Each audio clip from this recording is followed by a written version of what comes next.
I'm 86 years old, and looking back, I have to be honest. Moving into a nursing home wasn't the choice I thought it would be. If you're considering the step or know someone who is, this video is made just for you.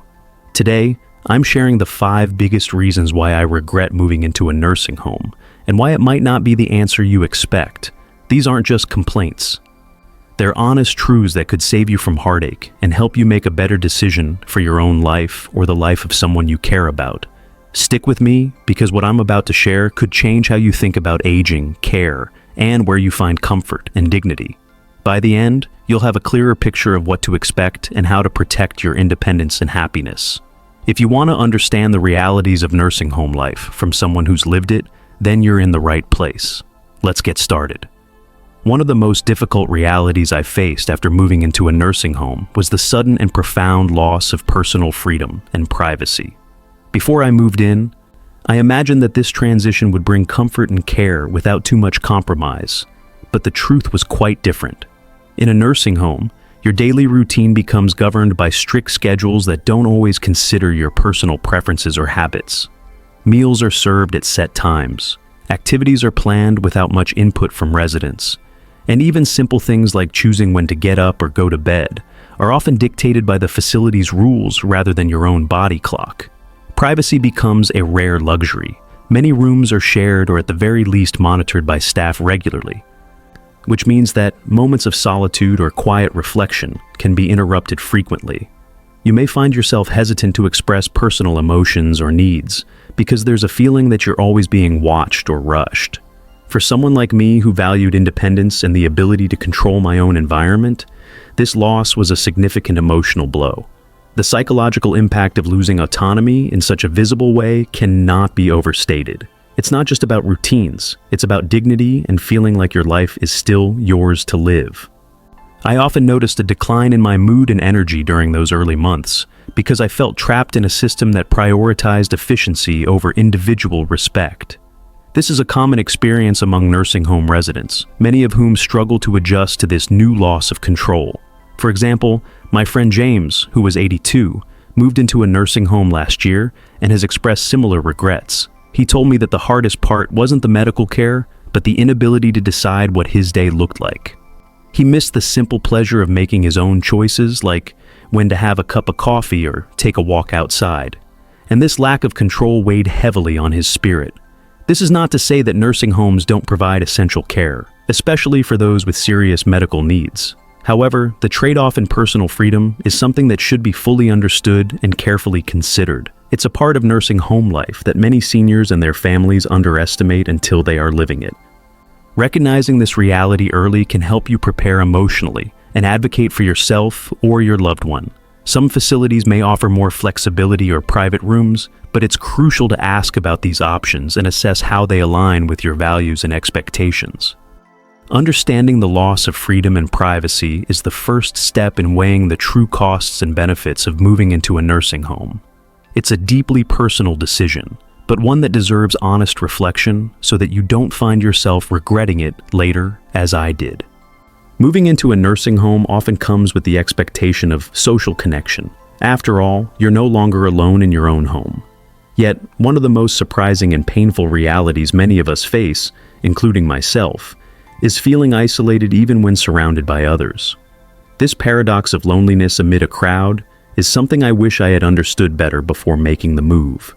The environment in nursing homes can feel very different from the warmth and comfort of a personal home. Interactions with fellow residents may be limited by differing interests, health issues, or simply the routine nature of communal living. Sometimes conversations can feel forced or superficial, and genuine friendships might be hard to come by. The scheduled group activities designed to foster community don't always succeed in creating meaningful bonds, especially if you or others are dealing with physical limitations, cognitive decline, or mood issues. Take the example of my friend Carol, who was 79. She moved into a nursing home to be closer to medical care, but quickly found herself longing for the deep conversations and familiar faces of her previous life. Even though she participated in social events, she felt these interactions lacked the depth and authenticity she needed to feel truly connected. Another factor is the loss of community roles and identity. Many seniors take pride in their contributions to family and society, whether through volunteering, hobbies, or caregiving. When those roles disappear, it can lead to a sense of purposelessness that compounds the feeling of isolation. In a nursing home, you might no longer be the gardener, the storyteller, or the neighborhood friend. Instead, you become primarily a care recipient, which can feel diminishing. If you or a loved one are facing this situation, open communication about feelings of loneliness can help staff and family understand the emotional landscape and work together to improve social opportunities. Some nursing homes have support groups, therapy sessions, or community partnerships that can foster better social engagement. Understanding the emotional challenges of isolation is vital to preparing for the realities of nursing home life. It's a reminder that social connection isn't just a bonus, it's a necessity for mental and emotional health. I hope sharing this part of my experience can help you approach this decision with eyes wide open, so you're ready to face and address these challenges head on. If you're still watching this video and finding these insights valuable, please comment number 2 below to let me know you're here. And if you haven't subscribed yet, I recommend you subscribe and turn on the bell so you don't miss any videos. Your support helps us continue creating good content to inform and inspire you. Now, let's move forward. One of the hardest realities to face after moving into a nursing home is the sudden and often overwhelming loss of independence. As someone who valued making my own choices for decades, this change felt like a personal loss that struck at the core of my dignity. What I didn't expect was how this loss could affect my mental and emotional well-being day after day. In a nursing home, routines are often dictated by the institution's schedule rather than personal preference.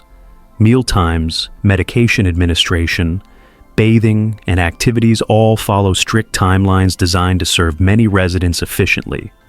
While this organization is necessary for smooth operations, it can make a resident feel like they have little control over their own life. Suddenly, the freedom to decide when to get up, what to eat, or how to spend the day is severely limited. This loss of autonomy can feel infantilizing and may trigger feelings of frustration, helplessness, or even depression. Many seniors take pride in being self-sufficient, and having to rely on others for basic needs challenges that self-image. For example, needing assistance to use the restroom or dress can be embarrassing and diminish one's sense of privacy. From a psychological perspective, autonomy is a key factor in maintaining a sense of identity and purpose. When that autonomy is reduced or removed, it can lead to feelings of worthlessness and passivity. This emotional impact is sometimes overlooked by caregivers and family members who might focus more on physical care and safety. Take the case of my neighbor George, who is 82.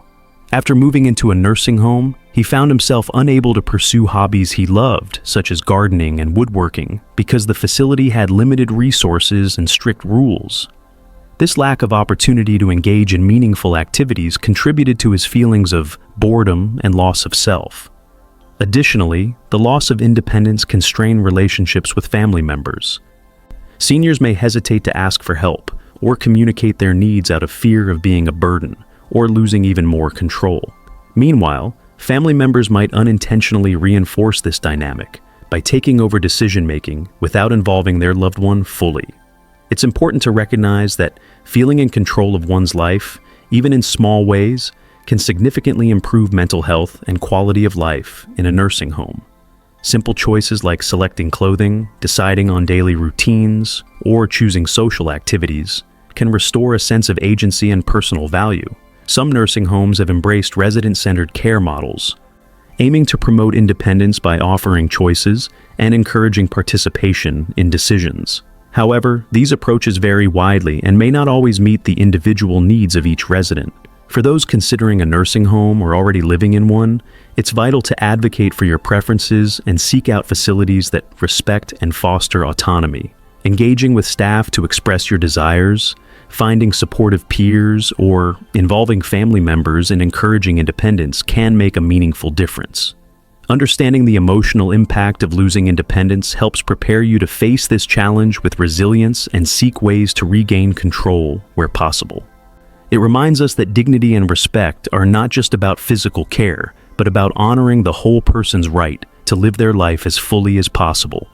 One of the most surprising and painful realities I encountered after moving into a nursing home was feeling isolated, even though I was never physically alone.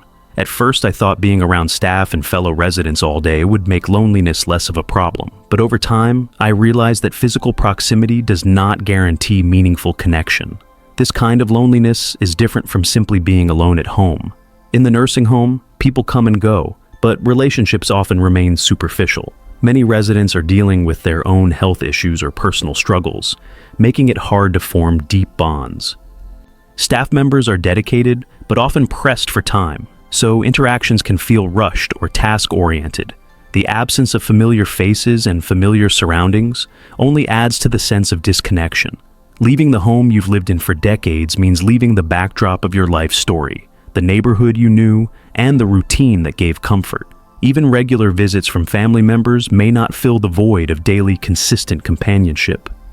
From a psychological standpoint, meaningful social connections are crucial to maintaining mental and emotional health, especially for seniors. The lack of such connections can lead to feelings of loneliness, depression, and even cognitive decline. It's a hidden danger that many don't expect when entering a nursing home. Consider the example of Margaret, a lively 79-year-old woman who once thrived on her active social life. In the nursing home, she found herself spending many afternoons alone in her room with few chances to engage in conversations that mattered to her. This sense of isolation contributed to a decline in her overall well-being. Moreover, the structure of many nursing homes, with their focus on schedules and routines, can unintentionally discourage spontaneous socializing.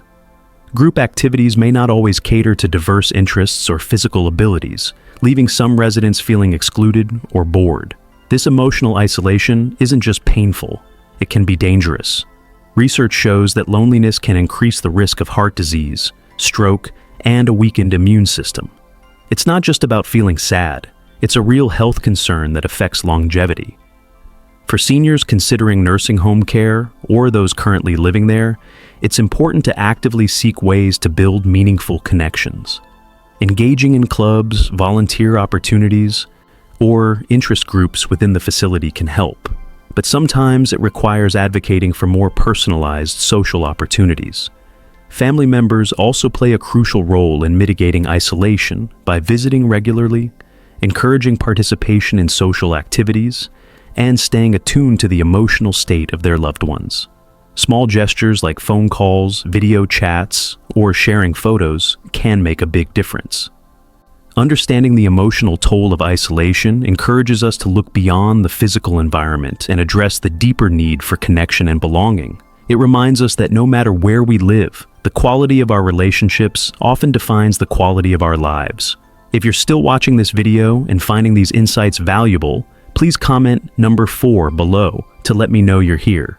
And if you haven't subscribed yet, I recommend you subscribe and turn on the bell so you don't miss any videos.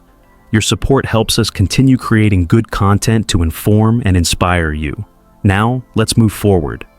Moving into a nursing home often comes with a well-meaning intention to provide safety and care, but one aspect that many don't fully grasp until they experience it is the significant loss of autonomy that accompanies this change. This isn't just about giving up control over daily decisions. It's about how that loss affects one's spirit, motivation, and overall health. When you've spent a lifetime managing your own schedule, preferences, and personal routines, suddenly having those choices made for you can be deeply unsettling. Simple decisions like when to wake up, what to eat, or how to spend your day may no longer be yours to make. This shift can create a feeling of helplessness that undermines confidence and dignity. From a psychological perspective, autonomy is a fundamental human need. It supports a sense of identity and purpose. When autonomy is compromised, seniors may experience increased feelings of frustration, anxiety, or depression. These emotional states can ripple outward, affecting physical health and even cognitive function. For example, Robert, an 82-year-old former engineer, found the strict routines in his nursing home stifling. He missed his morning coffee at dawn and reading the newspaper on his own schedule. This loss of independence led him to withdraw, losing interest in activities that once brought him joy. Moreover, the environment of many nursing homes can unintentionally emphasize dependence. Staff often must prioritize efficiency and safety, which may lead to rigid schedules and limited flexibility. While well-intentioned, this can leave residents feeling more like passive recipients of care than active participants in their own lives. The hidden consequences of lost autonomy include reduced motivation to engage in physical therapy or social events. When someone feels that their choices don't matter, the drive to participate can dwindle. This can slow recovery, diminish mental sharpness, and negatively impact overall quality of life. Families may not always realize how much their loved ones struggle with this aspect, especially if physical needs seem well met.